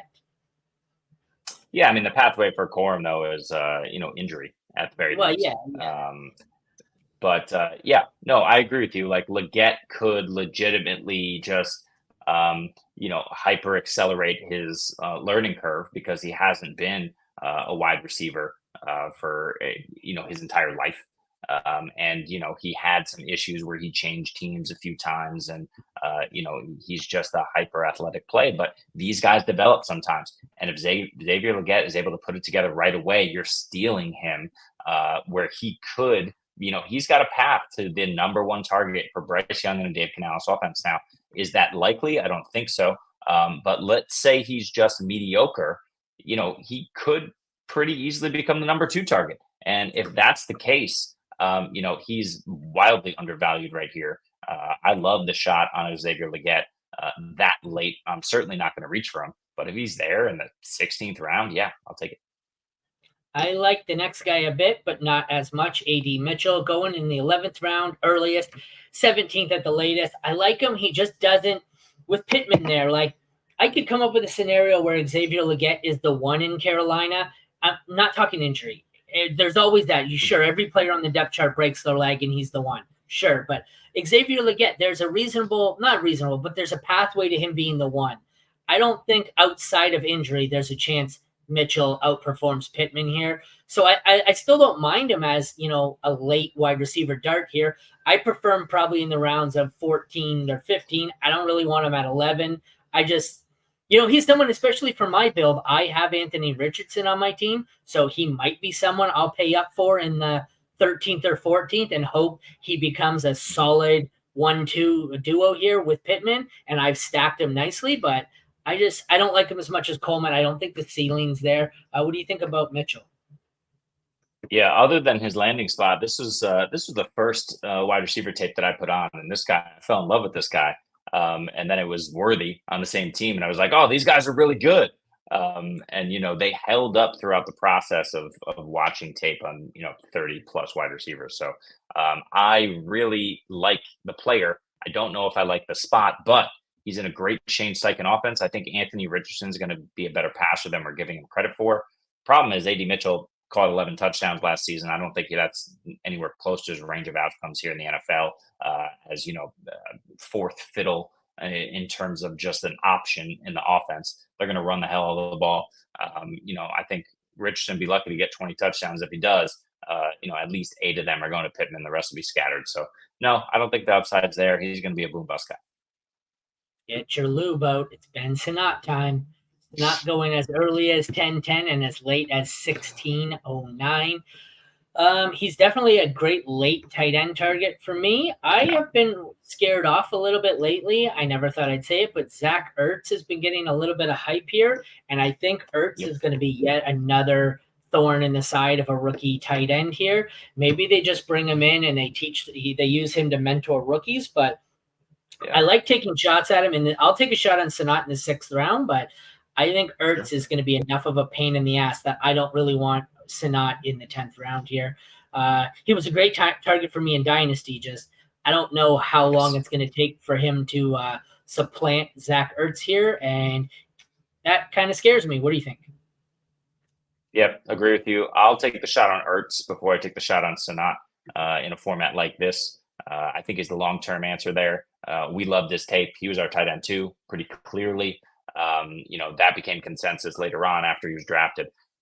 But yeah, he's a really good option for that team and to grow with Jayden Daniels. But this year, I want Ertz over Sinnott. All right. Troy Franklin, earliest is 13:03, latest is 21:05. I love Troy Franklin. I think he could be awesome here. Cortland Sutton's never healthy. Marvin Mims. I know in this format, we're all in on Mims a little bit more because of the punt return potential, or kick return, I should say. I just think there is a pathway here for him, and I really, really like that. If I can get him in the 21st, is that the average here? No, it's 13, 15. I don't know if I want him in the 13th, but if I can get him 15th or later, I love this. I like him more than I like. Although I've liked the last 3, I guess. I've liked Legette. I've liked Mitchell. I like Franklin. This is one of those guys I'm bookmarking for later, and I'm just going to, I'm going to start stacking rookie receivers late in 13, 14, 15, 16, and hope I just hit the rookie receiver here. I think this one has potential because he has less competition than maybe anyone else. I've always injured Sutton. I get the quarterback situation kind of sucks, but it doesn't for him because it's his college quarterback. So I like Troy Franklin. I think this could be a potential steal here. Yeah, you said it all. I mean, it will be no surprise to us the fact that, come, in a couple weeks when they fire up camp, Troy Franklin is Bo Nix's favorite target in camp. Like, no shit. Troy Franklin will be Bo Nix's favorite target. He's going to lean on this guy. He's going to be on the field because of that connection. Sean Payton is not stupid. He knows he needs to win some games to kind of prove that he's a viable coach. He's going to lean on this connection as well.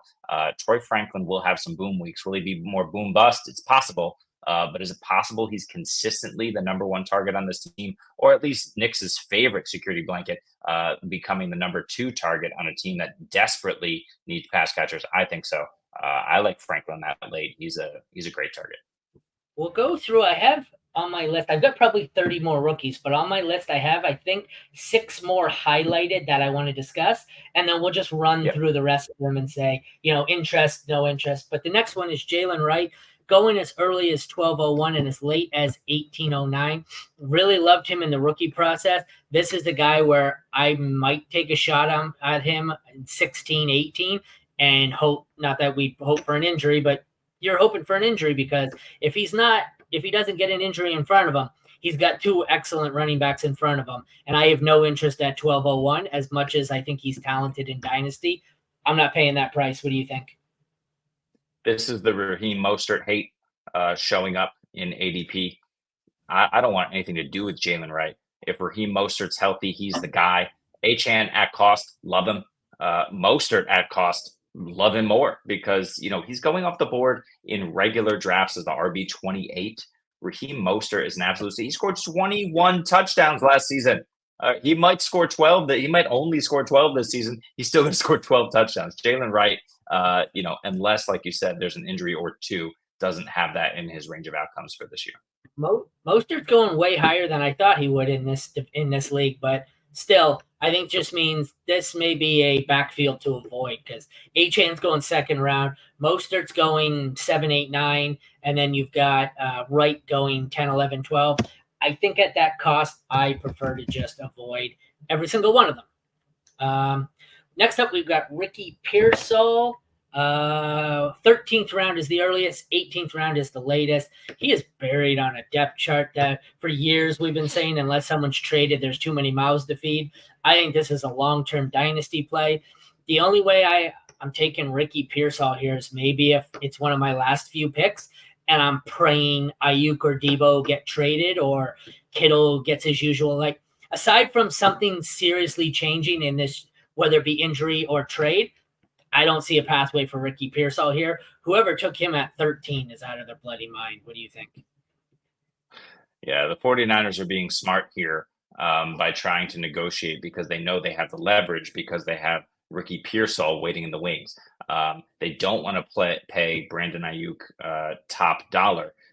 But if he's able to convince them that he's never going to sign with them, they're lowballing him. They need to trade him. If that is a possibility that can happen. If that does, Ricky Pearsall is going to have a nice, sweet role in that range, wide receiver 54 at minimum. Yeah, I'm okay. I'm okay taking the shot. There are some people here who made the early call on him in the 13th and 14th. Some people that I really like and respect, and I'm not sure I'm on board with him that early. Like, this is a late round pick for me. We've got 3 more players and then a team wide receiver that I kind of want to discuss. Pittsburgh, next up, we've got Pittsburgh's Roman Wilson. I like him. He's going as early as 1406, as late as 1909. This is another one where there's a pathway to touches here where he's probably going to be the wide receiver too, I think. I'm not a big fan of anyone else. I don't know if George Pickens is going to be the volume guy Deontay was. In fact, I'm sure he's not. Freiermuth, maybe he rebounds. I don't mind taking a shot on Roman Wilson. I don't know if I want him in the 14th round, but he seems like I'm comfortable in this range here. 16th round, I think I'd rather him over, who do we just talk about? Ricky Pearsall. I'd rather Roman Wilson over Ricky Pearsall. Yes. So to get a 2-round discount, I'm in on Roman Wilson. I agree with that 100%. Roman Wilson does have the opportunity. The question is, can he take advantage of it? I'm not sure. We know they're going to be run heavy, and we know Roman Wilson he's a good receiver. I don't know that he's going to be a threat in the red zone and 10 zone like he was kind of in college, at least to an extent, just simply because the talent around him is elevated everywhere else. Oh no, that was something different. Yeah. So nah. Yeah, I don't think any of these guys are expected to be studs. At this point, I think it's just what's their cost and what do we see as their potential reward. It's more of a math equation here for us. So next up, we have MarShawn Lloyd going as early as the 11th. I don't know why you would take him that early. You just, hoping it's a Josh Jacobs injury. Going as late as the 16th. 16th, I guess I'm more comfortable there. I don't know. Who did we talk about before? Benson? And Benson was going the same range, I think. Like I don't know if earlier, significantly earlier. Yeah, I think some of the running backs here, like I really like Brooks as the rookie running back. I don't know if I want to use a higher pick. I guess at this point, it's whatever's left on the board, and you're just hoping for an injury and that you get the league winner, but I don't want him at the 11th. Yeah. But the thing is about this offense, and the reason why I do want him at the 11th, I don't know, that's pushing it. 12th or 13th is nice. 14th and beyond, I'm more than comfortable taking Lloyd. If there is an injury, it's multiple paths. If there is an injury, maybe he's better. But I want a piece of this Green Bay offense. I know they're going to be in scoring position. I know they're going to move the football. It's possible that he just takes over as the pass catching back, and Jacobs just isn't utilized that much in that role anymore. So look, I like him at this cost. This is the type of league-winning upside that I want on my bench. That said, 11th round might be a little bit rich. I think for me, between him and Benson, I'd rather have the guy. Like if I'm taking a injury risk dart throw here, I'd rather have the guy behind.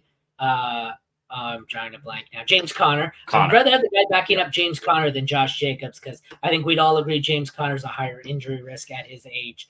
So that's where I am with it. Next up, next on my list, there's only a few more. Oh, this was my guy. We'll see how high he's going here. 12th round, Kimani Vidal, going as late as the 19th. If I can get him in the 19th, I'm going to have lots of shares of him. There's not much there in LA. There's some old guys, some injured guys. I do like me some Kimani Vidal. I don't know if I want him in the 12th. Like I said, 15th round, I think, is where I'm aiming. 14th, 15th. If I can get him in the 19th round, Merry Christmas to me. Yeah. He's the cheaper option here. Gus goes RB 36. J.K. Dobbins, RB 48. Kimani Vidal, RB 53. So he's the cheapest option. Why not take the cheapest option and just, hope that he can beat out two guys who've struggled with injury for a majority of their career. All right. Last solo player. Then I want to talk two players, and we'll run through the others just briefly. Jatavian Sanders, the third tight end off the board here. We've got, actually, you know what? There's a second tight end, but anyways, another tight end. Going as early as the 13th round, as late as the 18th. I think if you're taking him in the 13th, you're just assuming he's a stud and the number one in Carolina. I think he's the number one in Carolina. I think he's destined to be a high-end tight end 2 with maybe low-end tight end 1 potential. I don't mind him. I like him in the 18th round. There's a lot of guys here where I think I'm just going to take whoever falls, because I don't really want Sanders in the 13th round. I will take him in the 15, 16, 17 round there. It's another one where Carolina, it's kind of an ambiguous team overall where you don't know what's going to happen. So just take some shots and hope you hit the right guy. What do you think of Sanders? Yeah, I'm probably not going to end up taking him, but then again, I have two tight ends early. So I don't feel the need to take him. That said, the upside in the 16th, 17th, 18th round, we talked about it with Legette. It's possible they just find a way to use him, utilize him correctly, and he's, like you said, becomes a top end tight end 2, maybe even a back end tight end 1, because there's a wide open, targets over there in Carolina. I think I'd prefer this guy, who was the added player, or the player that I added in. Theo Johnson, going as early as 16, as late as 21. If I can get Theo in the 21st, I'm taking it for sure. I get it, Giants offense, not great, but he has the potential to be the number 1 tight end.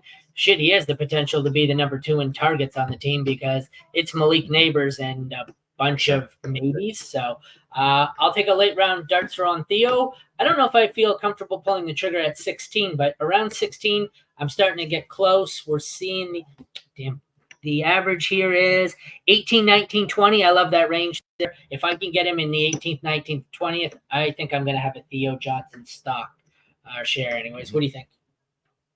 Yeah, I'm not angry at it. I just tend to believe they're going to use Bellinger more than Johnson his first year. He's a Raz darling. We like to see that at tight end, the hyper athletic guys. At the same time, they often don't work out just because they need to, develop the technical side of their game. Good news is this guy isn't probably, despite his size, isn't going to be used a ton as a blocker. If he's able to see the field a lot, he'll be out there as a pass catcher over Bellinger, who should be the blocker. So, yeah, I don't mind it. The next one, we're going to talk two different players on the same roster here. We're going to start with Jaylen Polk. He's going wide receiver, New England, going as early as 12:07, as late as 17:12. And then we'll compare that to Javon Baker, who is going as early as 17 and as late as 22. If you had to pick here, are you interested in either of them? Which one do you prefer? Like, I know Baker's kind of the hot name. Is the Javon Baker hype too much here? What do you think? Yeah, it's too much. If they're relatively in the same area of the draft, which is a kind of last 6-7 rounds, I'm happy to take the guy with the higher draft capital. We know Polk was in the more professional offense. We saw what he was able to do last year when healthy, and all indications already from Patriots offseason activities is that Polk was going to be on the field. He's going to be a starter. It's him, Pop Douglas, and then that third spot, potentially KJ Osborne. Javon Baker was not named. He might take more time to develop. We know Polk is ready. I don't necessarily want to invest in this offense, but Polk seems cheap in this format, especially when you're rewarded for first down reception. So I like Polk well over Javon Baker here. You almost got to witness child abuse live. this fucking kid. Go away. I'm live and he's opening candy next to my mic. Then he's got his stupid friend on the speakerphone. Good God. All right. So that's the last of the actual players we're going to run through for that purpose. I'm going to switch over to just dual screen for us here. That's not the right one. If I could do this properly, where are we? There we go. And I'm going to name some names here, and we'll see what who we're interested in and who we're not interested in. For the purposes of this, Malachi Corley on the Jets. Thoughts? No. Xavier Gibson's getting the hype, so no. All right. I think maybe as a last round pick, I'd have a shot, but not really. Jermaine Burton, Bengals. No, I'm out. You? Yep. Yeah, I'll take him. I don't know where his ADP is, but I'll take him. Ray Davis on the Bills here. Any interest as maybe the hammer here with James Cook? Yeah, especially now that I have James Cook on my Scott Fishbowl roster, I'll take the shot on Davis. I like him as the hammer. Yeah, I don't mind it either. Tyrone Tracy to potentially win the job there in New York. We don't know what the Giants have. It's Singletary, but this could easily be Tracy. What do you think?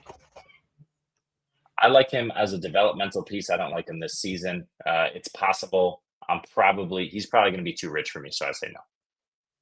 All right, Bucky Irving back up in Tampa as of now. No, I don't want the backup on a mediocre offense. Me neither. Staying on that offense, Jalen McMillan, who's at this point maybe the wide receiver 4. No interest? No. Luke McCaffrey, had to look up. I forgot where he was even at. He's on Washington. I don't love the offense. I don't really have any interest in him. I think I'm out on Luke McCaffrey. You? Yeah, stiff hips. I like Jayden Daniels, but no. And the hips don't lie. Tez Walker in Baltimore. Potential job here as a wide receiver 2 if he can beat out Rashad Bateman here. What do you think of Tez Walker? Any interest? Maybe you can beat out Bateman. You can't beat out Nelson Aguilar. It's not going to happen. Nelson Aguilar is going to be a lot more involved than we want him to be. So no. Braylon Allen buried on a Jets team. Nothing here. Great player. Shitty depth chart. Great. Yeah, and great off-season reports as well. They love him, but again, developmental piece. He barely turned 20. He turned 20 in January. So no. An interesting one, Audric Estime. Think he has the shot in Denver winning the job? I know there's Jaleel McLaughlin hype. Nobody likes Javonte Williams. Late round flyer? No. He does. He could win the job, but if he does, he's not the explosive guy in that backfield. And then if that's the case, you're counting on plotting first and second down work and touchdowns on a bad offense. So no. 2 more. Dylan Lobby over in Vegas. Got Madison in front of him, Zamir White, who apparently is just going to take the job. I know he's got some pass catching chops. Late round flyer or off your board? It's interesting, but it's more interesting long term. He's off my board with all the different weapons they have there in Las Vegas. And let's close it up with Rasheen Ali. Injury handcuffed here behind King Henry. I mean, I think I might take a shot on him late because I have King Henry on my team, so I might, play it safe here late. Ali is my most owned dynasty player. I've been taking him the 4th round everywhere. Scooped him up off waivers a few times. I think I have something ridiculous, 12 shares of Rasheen Ali. I like the fact that Keaton Mitchell is probably going to take about half the season to get right after that devastating knee injury. He might not be right even if he returns all season. The only thing that I would caution you against with Rasheen Ali is Justice Hill is still a serviceable back. Rasheen Ali could be better. That's not a tall task, but I don't mind the idea of Justice Hill, who I think is also might be tagged for return duties, at least in part. So maybe that's an interesting one too. Rasheen Ali, that's the 4th round of rookie drafts, not the 4th round of Scott Fishbowl drafts. Don't do that. Yes, correct. All right. Someone probably did. But tuning into a marathon, probably our longest non-draft night show. Check back tomorrow. I think we'll keep the Scott Fishbowl stuff coming. Take care, everyone, and good luck in your SFB draft.